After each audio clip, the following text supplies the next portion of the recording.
Kung nagugulat ka dahil bigla-bigla na lang may nagde-deduct na payment sa GCash mo or sa iba mo pang mga bank wallet or credit card, baka nakasubscribe ka sa mga apps na nakalimutan mo na lang tanggalin or baka may nag-subscribe na hindi mo alam. Ganito natin siya i-check at tanggalin. Punta ka sa Play Store mo, click mo yung profile mo dito sa taas. Kung meron kang multiple na email na possible doon nakalink yung GCash or credit card mo, i-switch mo lang yung mga account dito para makita mo lahat kung sino sa kanila nakalink yung bank wallet mo.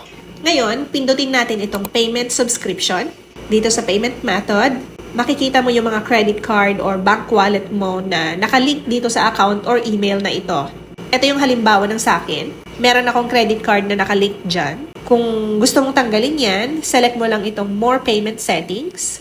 Pero dahil ito lang yung active and valid payment method ko, hindi papayag ang system nang wala muna itong kapalit. So, bago natin matanggal yan, kailangan natin ng kapalit agad. Kaya nga ang ginagawa ko dito personally is gumagamit ako ng prepaid credit card ng Maya. Sa ganitong paraan kasi, hindi ako basta-basta nadededakan ng pera kung hindi ko naman nilalagyan ng laman yung prepaid credit card ko. Sana nagigets nyo ako. Anyway, pwede pa rin namang i-cancel na lang yung subscription nyo sa mga apps kung wala kayong pampalit sa payment method. So, balik tayo at punta na lang tayo dito sa subscriptions. Andito na yung mga active apps na binabayaran mo buwan-buwan. Tap mo lang yung mismong app na yan. Tapos, select mo lang yung cancel subscription. And then, proceed ka lang sa cancellation.